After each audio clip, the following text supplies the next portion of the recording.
Okay, let's go to NZME. NZME have started a new show. It's called My Left Beard or something like that. No, Herald Now is what it's called. And we're just going to show a little bit of this. It'll give you a bit of a vibe for what the show is. It's just it's a podcast. It's what it is. It's a podcast with a few flasher titles because they've got some money to put into it. But whatever. We're going to start with a conversation around pay equity. And Seymour says a really interesting thing in here about what we really need to do is catch up with Australia. No shit, Sherlock. It was the ACT Party. Look, I was around the Cabinet Committee table in 2015, 2016, when this whole pay equity idea came out of the Terra Nova case. I said it was wrong then, and it's wrong now. Because they tried to claim a bit of credit. Well, it's national. Wrong. The simple question is this. I saw people who are supposedly working. They said, we're working on... I'm sorry I know this is not the subject matter, but we're talking about this new show. It looks pretty good. I mean, camera angles and stuff, technically wise, it certainly looks the part before anything else. Pay equity claims. Well, newsflash, folks, that's not work. If we're going to have a society where we try and go forward by arguing with each other in court about who should get paid how much based on some crazy comparison, I can tell you we're not going to catch Australia, and that's the real pay equity gap we should be trying to close. Now, I agree, Mr. Seymour. So what I suspect now is if that's the pay equity gap we're trying to get, I'm assuming there's a huge salary increase coming for nurses and for police officers, because you're the government and you pay some of these industries and you're saying we need to bridge the gap with Australia. So much like we just said about Morgan. So what are you going to do about that now?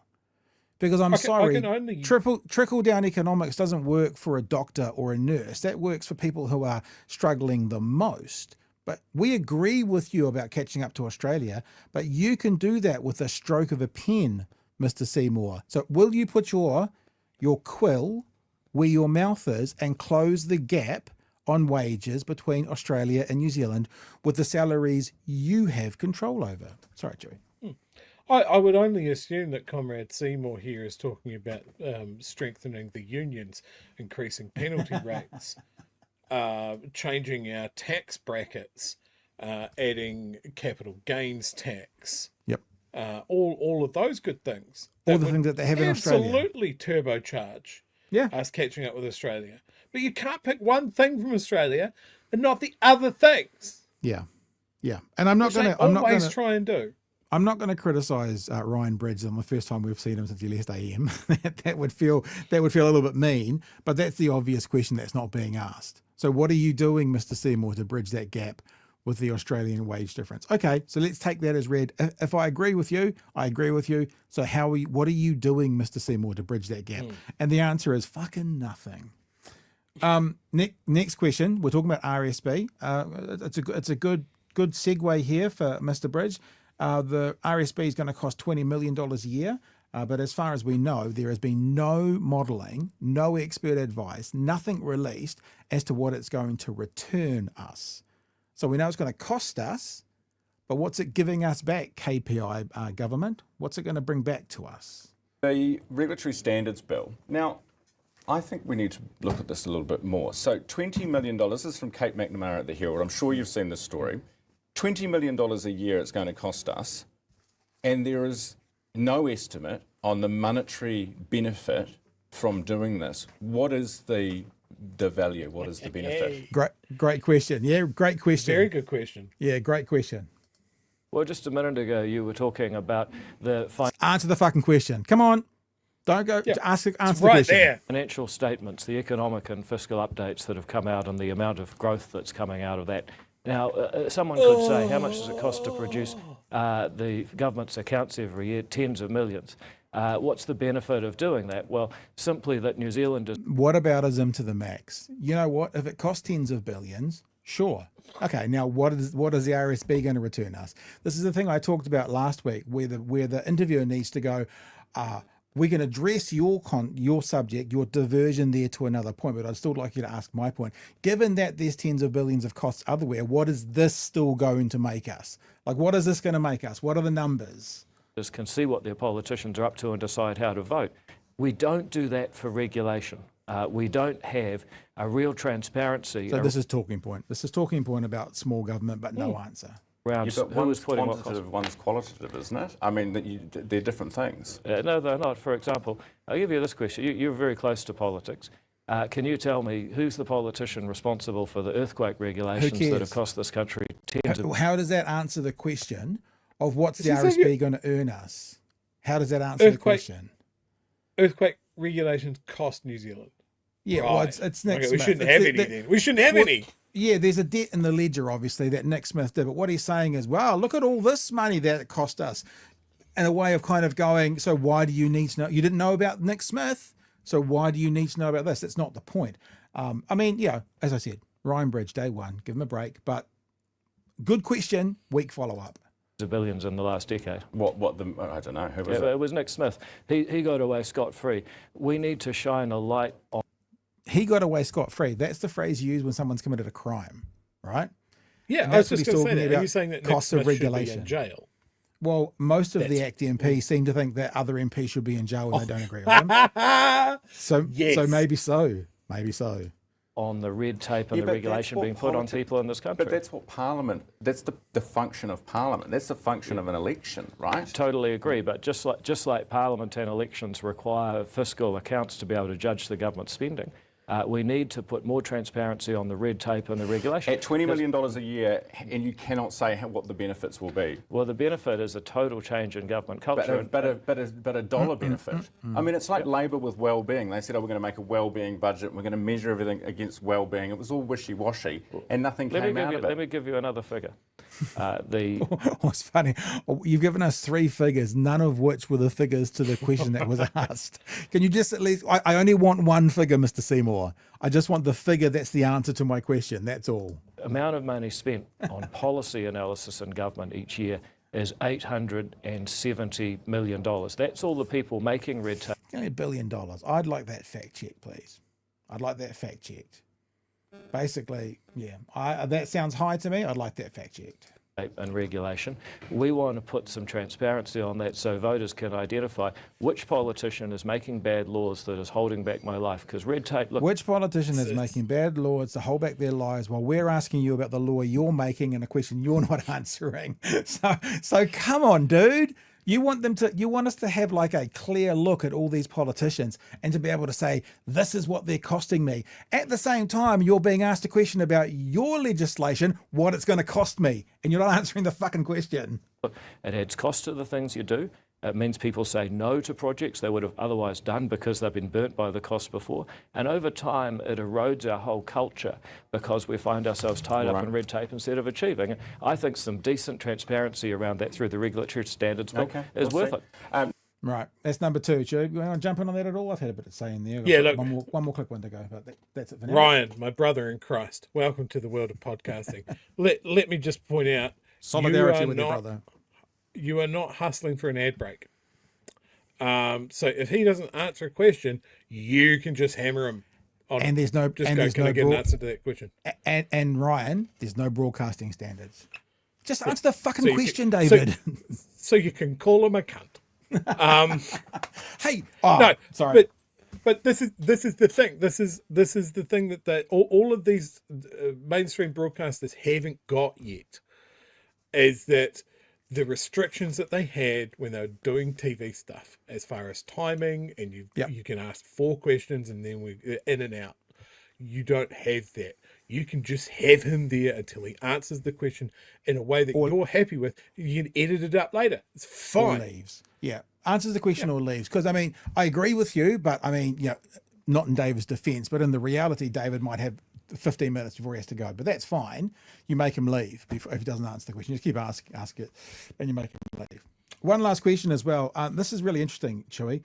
We've had some, obviously David Longy is the main one we think of, but some amazing New Zealanders represent New Zealand at the Oxford debate. Well, this hologram of a man is going to be doing an Oxford debate next year. And I want him to lose so badly. So badly. Because if you haven't heard yet, Whānau, you wait till you see what the moot is. Union debate.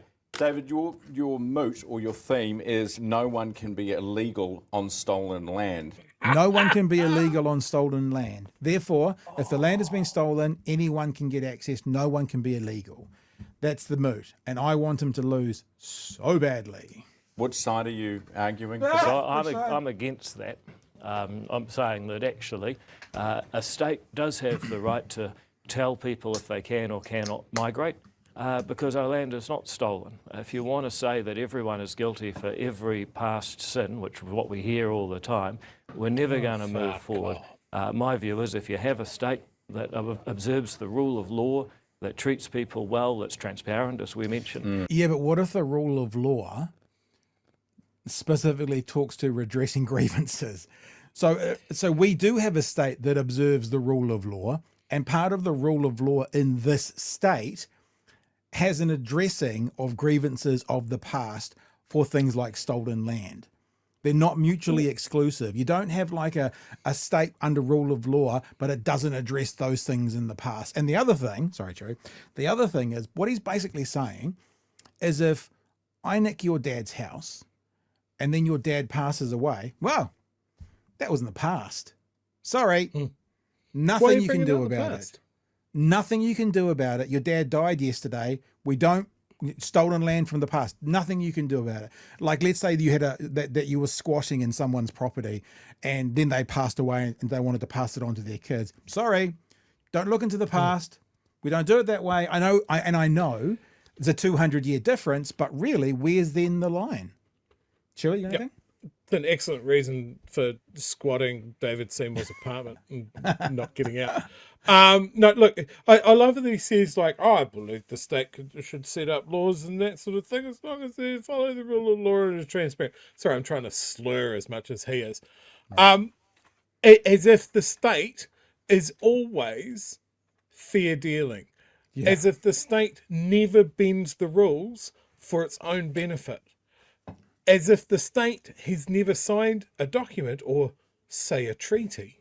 Oh, treaty. To get a foothold. And then when they have the numbers, fucking ignore it for 60, 80, 100 years. Yeah. You know, and continue to breach that with a change of government. You know, it's almost like he's defending a position that seems very close to what he's afraid of here. So, yes, I agree, Pat. I want to see him beaten within an inch of his life in a debating, metaphorically debating thing. But he's always had this debate club smarmy president persona. Yep. And I want to see him eat it. Wow, maybe we should try. If they live stream that, it's in June. It's June the 5th. That's terrible. We're in Auckland. Oh crap! I was about to say if it's live stream, mind you, if we were in Auckland, it's live stream at like 7 a.m. Maybe we can do a special around the laptop or something. All right, let's get the last 30 seconds of this. Remember, the moot is no one can be illegal on stolen land. Then actually that is a legitimate state, and it can tell people they can't migrate here. That was quite long-winded. Have you got a uranium moment up your sleeve? Have you thought of that yet? I tell you what, sometimes the best jokes just happen. So how would he know that? Like, seriously, how would this thing know anything about the best jokes just happening? Does any come to mind? Any whatsoever? Anything? Like, for example, David thinks he's a comedian. Blowing up the Pacific People's, ministry? Just a joke. Just a joke? Just a joke. All right. I suspect Longy didn't plan it either. Don't you reckon? Well, maybe. I read in someone else's book that he had planned that one, but anyway, you've got plenty of time anyway. When is it? It's 5th of June. 5th of June. 6th of June our time. Are we paying to get you there? No, I'm not spending a penny of taxpayer money on this. Oh, that's good. I mean, good on him. Give him credit for that. One little thing. Fine. If it's a personal thing, it's a personal thing. Look, the 5th, so the 6th here. Honestly, whānau, if it is a funny time that we can, I'd be keen, Chewie. We just sit on the couch with a camera and watch it and stream it. Interesting. Although the flip side of that is obviously we'll be back on the Monday afterwards to be able to react to it. Because if it's the 6th, it's a Friday anyway. Maybe we could just leave it to Bright Hearing News. Bright Hearing News might want to do it. Chewie, your thoughts, your vibes, your comments around that, or are we going to do some more super chats because they are loading up? Look, I find it really interesting that these mainstream news organisations are treading into sort of similar to what we do. I found that quite interesting anyway. We've talked about Duncan Garner's show and the platform and all of this sort of stuff as, I guess, a new normal in New Zealand news media coalesces, maybe. Yeah. And I think, like, I made a joke about Ryan Bridge, like, not realizing he doesn't have to rush for a commercial. But once these guys work it out, it could be a really good thing. Do I trust the Herald to do a good job? No. Do I trust Ryan Bridge to do a good job? No. But it's interesting to see how it develops. These guys have money that obviously we don't have. They have access in a way that we don't have either. Do I think what we do is better and more informative a lot of the time? Yes. And we're doing it for no money. Let's have a look, just to look at the numbers. So that episode at just before 9 o'clock, when I set up that clip to play, had under 7,000 views for that episode. So that's kind of twice what we get on an average episode. We get more than that on some, but on an average episode, we get kind of 3,500 views. And we've got 17,000 subscribers. They've got 180,000. So they've got more than 9 times our subscribers, and they've got double the viewership.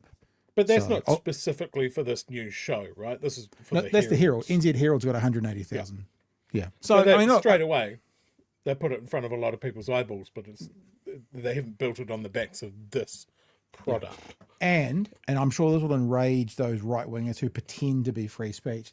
The comments are turned off. Comments are turned off, Chewie. Chewie, the comments are turned off. What does that mean? It means that the audience watching this are some of the most septic people on the planet.